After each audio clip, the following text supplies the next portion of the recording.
Okay, this is history. This is historical. And What I've seen of especially spiritual things. That's why I come here.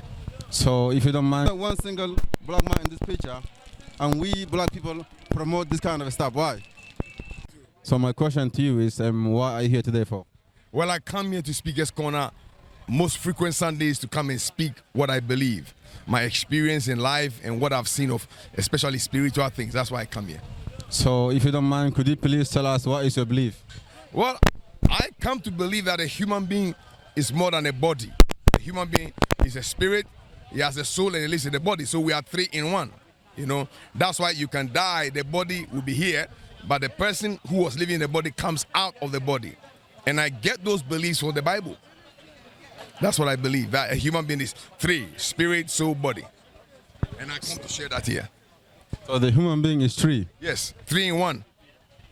And I understand. Well, if I say a human being is three in one, I'm speaking more about dimensions, because this is the C dimension. You can see it's a physical dimension, 3D. You can see it. But then there is a higher dimension where you can't see it, like our thoughts.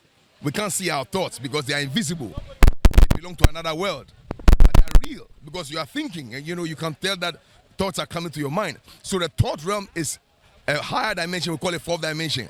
But even in thoughts, there are levels of thoughts. Imagination is higher than ordinary thoughts, because if you have to imagine, you take your mind, you begin to use it like a camera and begin to run films in it. But if you're just looking, you just see images. So the third dimension is a dimension of images, where you're dealing with images. That's the soul.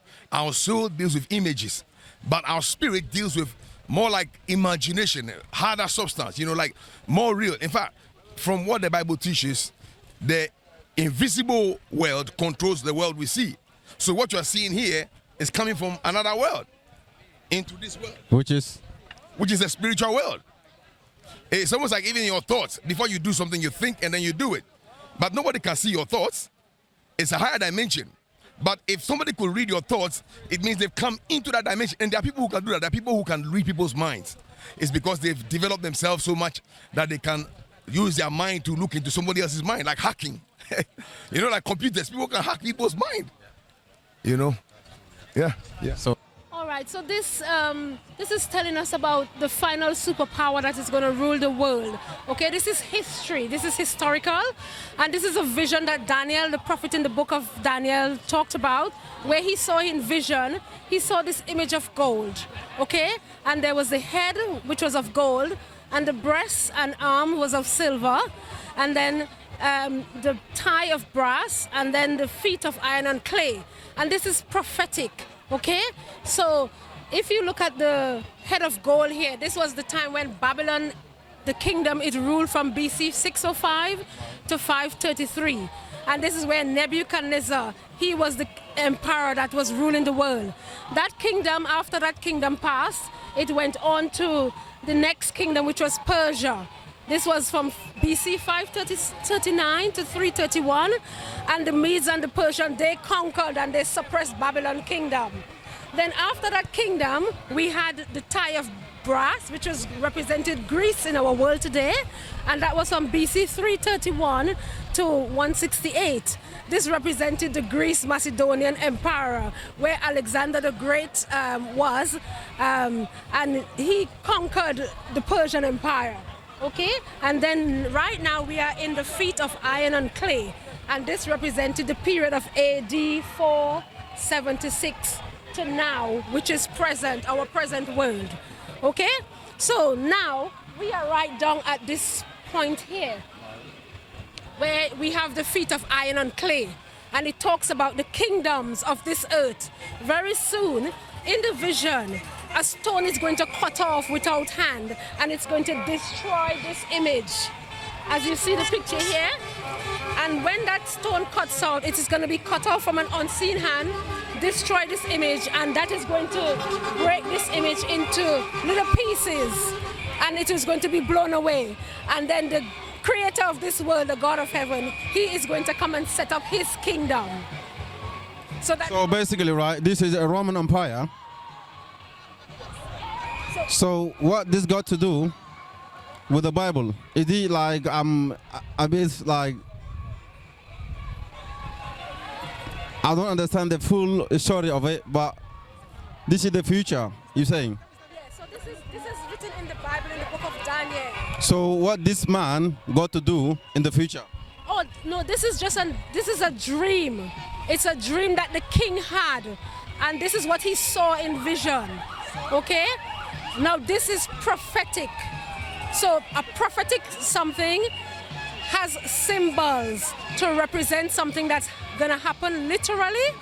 So in the book of Daniel and in the book of Revelation, it has an explanation of what is going to happen. So Represent kingdoms of this world, which we are right down to the fourth kingdom, which is the last kingdom that is going to exist in this world. so how do we believe something that doesn't exist? It's just expectation of something, right? Because you said that was in a dream. You saw this person, right? That is going to come in the future. Yes, because it is prophetic. Because it's a prophecy. A prophetic event points to what is going to happen in the future. And it has been explained in the book of Daniel and Revelation of exactly what is going to happen. It is also historical. So that is why I can tell you, if you go back in the history books, you can see all of these dates here. They correlate with what has happened historically. So this is why we know that even though it's a dream from the past, it is fulfilling before our very eyes now prophetically. Literally, it's happening. Wow. Wow. That is absolutely, I don't even know what to say, but it just to me, it seems like, so you believe in that? I do believe it because when I see what has happened in the past, I am seeing it happening right now. When we look around in our world, we see that there's persecution, there is religious persecution going on. We see that there is famines, there is earthquakes, there is so many things that are happening in our world today that biblical events that has been talked about prophetically, they're actually happening before our very eyes. So this is why I believe it. Okay, right. Thank you very much. Thank you for your time. Yes, sure. Talk to us. What is it all about? Yeah, the banner is about the New World Order. Basically, at the top, it's the coming together of world religions under one government. And this is being facilitated by the world bodies like the United Nations, World Health Organization, European Union. They are all coming together the same way they came together during COVID to dictate to people, taking away liberties under the guise of public health, but also at the same time ignoring all the evidence, scientific evidence, and just going with just a one-track narrative which is not evidence-based. And the World Health Organization came out and said the emergency, which is COVID, is over, but just a few weeks ago, they have come and actually said the health passport, which was the COVID passport, is now in place. So, and they're talking about preparedness of preparedness as far as pandemics are concerned. But as far as we know, if history has taught us anything, big pandemics always happened every 100 years.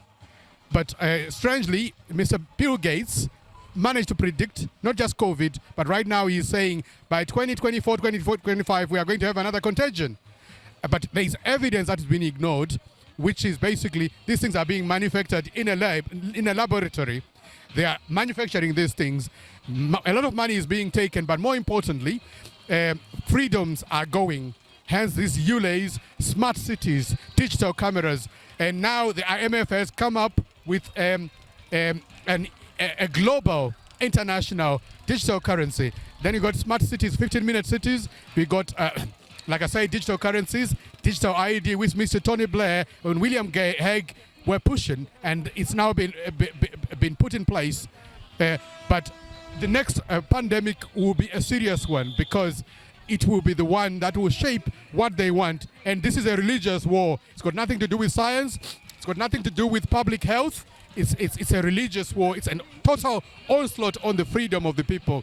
Guess what? This is them fighting straight against God, because God, when God made man, he made him a sovereign man. Adam was created a sovereign with choice, and even up to now, we still have that choice. However, it is the New World Order as it is given in Revelation 13, where you will not be able to buy or sell unless you sell your soul to the devil, basically. Receive a mark on your right hand or on your forehead.